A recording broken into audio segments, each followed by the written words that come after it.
පෘථිවියේ සිට ආලෝක වර්ෂ 150ක් දුරින් පෘථිවියේ ප්‍රමාණයටම සමාන ග්‍රහලෝකයක් තිබුණොත් කොහොමද? නමුත් සාගරයන් සහ වලාකුළු වෙනුවට එම ග්‍රහලෝකයේ අයිස් වලින් මිදිලා.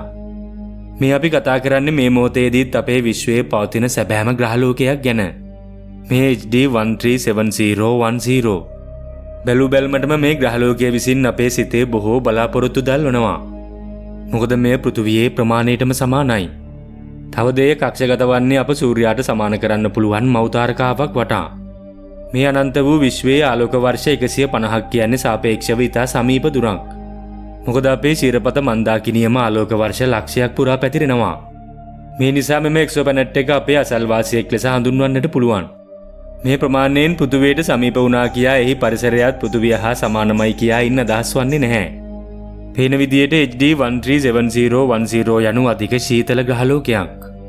මුල් අනුරු වලින් පෙන්වා දෙන විදියට එහි මතු පිටේ උෂ්ණත්වයේ ජලය අයිස් වෙන ෆ්‍රීසින් පොයින්ට් එකටත් වඩා ගොඩක් පහළ අගයක් ගන්නවා. මේ නිසා ඒ මත දියරමේ ජලය පැවතියා නම් මේවා මේ මොහොතේදී පවතින්නේ ඝන අයිස් ලෙසයි. මේකට හේතුව මොකක්ද කියලා අවබෝධ කරගන්න නම් මේ ග්‍රහතාරකා පද්ධතිය අපි සමීපයෙන් නිරීක්ෂණය කළ යුතුයි. මේ ග්‍රහලෝකයේ එහි මෞතාරකාව හා කක්ෂගත වන්නේ අප පෘථිවිය සූර්යයා හා කක්ෂගත වෙන දුරට වඩා බොහෝ ඈතින්.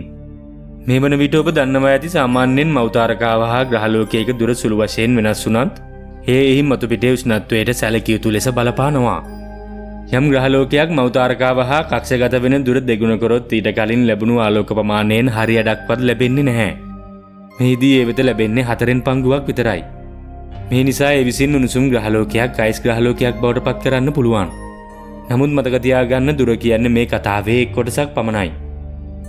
තාරකා විද්‍යාඥයින් HD 137010 එක්සෝප්ලැනට් එක සොයාගත්තේ රේඩියල් වෙලොසිටි මිනුම් මගින් සහ ට්‍රාන්සිට් ඔබ්සර්වේෂන්ස් නොහොත් සංක්‍රාන්ති නිරීක්ෂණ ඇසුරෙන්. රේඩියල් වෙලොසිටි ක්‍රියා කරන්නේ අදාළ ග්‍රහලෝකයේ ගුරුත්වාකර්ෂණ ඇදීම නිසා මෞතාරකාවේ සිදුවෙන දෙපැත්තට බැනීම නොහොත් වොබල් මෝෂන් එක නිසා. මේ කුඩා චලනය තාරකාවේ ආලෝක වර්ණාවලියේ වෙනස්කම් සිදු කරනවා. මෙන්න මෙම වෙනස ගණනය කිරීමෙන් ග්‍රහලෝකයේ ස්කන්ධය ගණනය කරගන්න තාරකා විද්‍යාඥයින්ට පුළුවන්.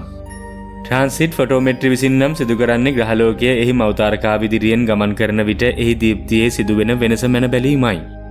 මෙන්න මෙම අවපාතය විසින් ග්‍රහලෝකයේ ප්‍රමාණය හිරිකර සිටිනවා. ස්කන්ධය සහ ප්‍රමාණය එකට එකතු කරාම විද්‍යාඥයින්ට ඝනත්වය අනුමාන කරන්න පුළුවන්. ඝනත්වය විසින් තමයි එම ග්‍රහලෝකයේ පෘථිවිය වගේ පාෂාණ මේකක්ද නැත්නම් නෙප්චූන් වගේ වායු මේකක්ද කියලා පවසා සිටින්නේ. තාරකා විද්‍යාඥයින් හඳුනාගත් පරිදි HD 137010 පාෂාණමය ග්‍රහලෝකයක්. මෙන්න මේ තමයි මේ ග්‍රහලෝකයේ කතාව වඩාත් සිත් ඇද ගන්නා සුළු එකක් බවට පත් කරන්නේ. නමුත් ඒ සතුව චුම්බක ශේෂ්ත්‍රයක් තිබෙනවා නම් මේ විසින් එම ග්‍රහලෝකයේ සතුව වායුගෝලයක් තිබෙන බවට නම් සහතිකයක් ලබා දෙනවා. මොකද අපේ පෘථිවියේ වායුගෝලයේ සූර්ය සුළඟේ වූ අධිශක්තිය ආරෝපිත අණු වලට ගහගෙන යන එක වළක්වන්න කටයුතු කරන්නේ චුම්බක ශේෂ්ත්‍රයේ විසින්. මෙම ආරක්ෂක පලිය නැත්තම් ග්‍රහලෝකයක වායුගෝලය ක්‍රමක්‍රමයෙන් නභ්‍යවකාශයට පලා යනවා. මේ සඳහා ගහරු හොඳම උදාහරණයක්. වසර බිලියන ගණනකට පෙර ඒ සතුව ඝන වායුගෝලයක් තිබුණා වෙන්න පුළුවන්. නමුත් ගෝලීය චුම්බක ශේෂ්ත්‍රයේ පිරිහී යාම නිසා සූර්ය සුළං විසින් එහි වායුගෝලය ඉරා දමන්නට ඇති. මේ නිසා HD 137010 සතුව ප්‍රමාණවත් තරම් ශක්තිමත් චුම්බක ශේෂ්ත්‍රයක් නොමැති නම් කාලයත් එක්ක අනිවාර්යෙන් මෙහි වායුගෝලය සිහින් වී යනවා. ඝන වායුගෝලයක් නොමැතිව ග්‍රහලෝකයකට කාර්යක්ෂමව තාපය රඳවා තබා ගන්නට හැකියාවක් නැහැ. අනිකුත් වඩාත් වැදගත්ම සාධකය වන්නේ හරිතාගාර වායුන්. පෘථිවියේ නම් කාබන් ඩයොක්සයිඩ් සහ ජල වාෂ්ප විසින් තමයි සූර්යාගේ අදෝරක්ත විකිරණ සිර කරගෙන සිටින්නේ. මේ හරිතාගාර වායුන් විසින් අපේ පෘථිවියේ මතුපිට උෂ්ණත්ව සාමාන්‍ය සෙල්සියස් අංශක 15ක් තරම් මගේක පවත්වාගෙන යනවා. යම් මේකින් නැති වුණා නම් පෘථිවියේ උෂ්ණත්වය සෙල්සියස් අංශක ඍණ 18ක් තරම් අඩු වී සම්පූර්ණයෙන්ම ඝන අයිස් වලින් වැසුණු ලෝකයක් වෙන්නට ඉඩ තිබුණා. මේ පිටසක්වල ග්‍රහලෝකයේ ටයිඩල් ලෝකින් හෝ ගුරුත්වයෙන් නගුළු වැටුණු එකක් වීමටද යම් හැකියාවක් තිබෙනවා. මොකද යම් ග්‍රහලෝකයක් එහි මෞතාරකාවට ඉතා ආසන්නයෙන් කක්ෂගත වෙනවා නම් ගුරුත්වාකර්ෂණ බලවේගයන් විසින් එහි එක් පැත්තක් සදාකාලයටම මෞතාරකාවට මුහුණලා සිටින තත්වයකට පත් කරනවා. හරියට අප චන්ද්‍රයා සෑම කල්හිම අපට එහි එක් පැත්තක් පමණක් පෙන්වා සිටින වාසේ. මෙවැනි තත්වයකදී එක් අර්ධගෝලයක් අධික සීතලකින් පවතිද්දී එක් පැත්තකට සදාකාලයටම නොනවත්වා දිවා එළිය වැටෙනවා. තවද වායුගෝලීය සංසරණයක් සිදු නොවන නිසා උෂ්ණත්වාගයන් අතිශය දරුණු විදියට වෙනස් වෙන්න පුළුවන්. HD 137010 හි මේ වන විට පවතින කක්ෂීය දත්ත විසින් යෝජනා කර සිටින පරිදි එහි භ්‍රමණය තරමක් මන්දගාමී එකක්. මේ නිසා එහි මතුපිට විෂම ලෙස රත්වීමකට ලක්වෙන්නට හැකියාව තිබෙනවා. මේ අන්‍යෝන්‍ය ක්‍රියාකාරී සාධකයන් ඒ කියන්නේ කක්ෂීය දුර වායුගෝලීය ඝනත්වය චුම්බක ආරක්ෂාව සහ භ්‍රමණය වැනි දේවල් විසින් මේ මතුපිට අයිස් බවට පත් කර තිබෙනවා වෙන්න පුළුවන්. ඔන්න දැන් තමයි පෘථුවියට සමාන ග්‍රහලෝක සෙවීමේ සැබෑම යථාර්ථය හෙළිවන්නේ. සෑම විටම අපි හොයන්නේ පෘථුවියේ ප්‍රමාණයට සමාන ග්‍රහලෝක. නමුත් ඒ සැබෑවටම පෘථුවියක්ද කියන එක නම් මෙහි ප්‍රමාණයෙන් තීරණය වෙන්නේ නැහැ. මෙම HD 137010 ග්‍රහලෝකයේ විසින් මේ බව වඩාත් හොඳින් සනාථ කරනවා.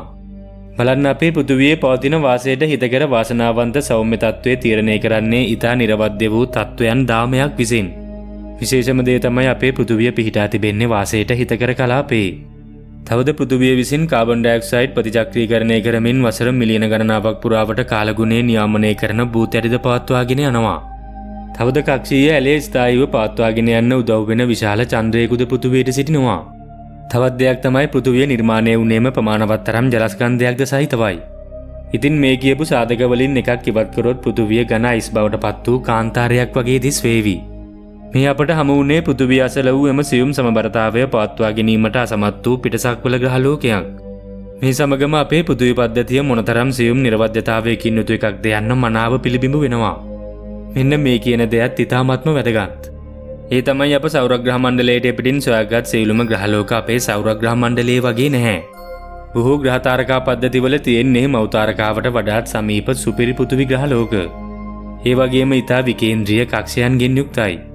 තවද ග්‍රහලෝක පවතින එකිනෙකාට වඩාත් සමීපව. මේ හේතුව නිසා අපේ සෞරග්‍රහ මණ්ඩලය වගේ එකක් නම් තවමත් හමු වී නැහැ. ඒ හා තරමකට හෝ සමාන ට්‍රැපිස් පද්ධතිය විතරයි. ඉතින් ඒ නිසා ජීවයට සහයෝගය දක්වන විදිහේ වටපිටාවකින් උන් ග්‍රහ තාරකා පද්ධතිය ඉතා දුර්ලභයි. නමුත් ජීවය දුර්ලභයි කියා නම් මින් අදහස් වන්නේ නැහැ. මින් අදහස් වන්නේ සියලු දේ නිවැරදි ලෙස පෙළ ගැසුණු අවස්ථාවන් ඉතා දුර්ලභ බවයි. මතක තියාගන්න පිටසක්වල ග්‍රහලෝක අපි සොයන්නේ කුතුහලයේ නිසාම නොවේ.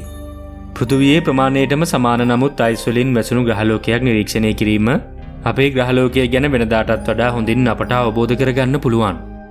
මේ විසින් ජීවයක් ගැන ඉඟියක් අපට ලබා නොදුන්නාට ඒ විසින් අපට ලබා දෙන දැනුම නම් අති මහත්. අපේ පෘථුවියේ සමබරතාවයේ සුළු වෙනසකින් ඇත්තටම සිදුවෙන්න පුළුවන් මොන වගේ දෙයක්ද යන්නේ ඒ විසින් අපට හොඳ අවබෝධයක් ලබා දෙනවා. ඉතින් අවසානයේටම මතක තබා ගන්න පෘථුවිය කියන්නේ නිකම්ම නිකන් පාෂාණමය ග්‍රහලෝකයක් පමණක් නොවේ. එය මිහි මත ජීවය හටගන්න සුදුසු ලෙස වඩාත් නිවැරදිව පෙළ ගැසුණු පද්ධති ගණනාවකින් යුතු එකක්. මෙවැනි සමබරතාවයක් පවතින්නේ ඇයිසා එය මොනතරම් පහසුවෙන් බිඳ වැටිය හැකිද යන්න මේ සතවර්ෂයේ වූ වැදගත්ම විද්‍යාත්මක ප්‍රශ්න වලින් එකක්. අපි වෙනත් පෘථුවියක් සොයාගන්න පෙර අපි පළමුව අපේ පෘථුවිය මෙලෙස පවතින්නේ කෙසේද යන්න හොඳින් අවබෝධ කරගත යුතුයි. මොකද එය අපේ පැවැත්මට ඉතාමත්ම වටිනවා. මෙවැනි ඔබ නොදත් වටිනා තාරකා විද්‍යාත්මක දේවල් ගැන දැනගන්න අපිව සබ්ස්ක්‍රයිබ් කරන්න. කුඩා සීනුවේ බුවත් අලුත් වීඩියෝ එකක් දාපු ගමන් ඔබට දැනගන්නටත් පුළුවන්.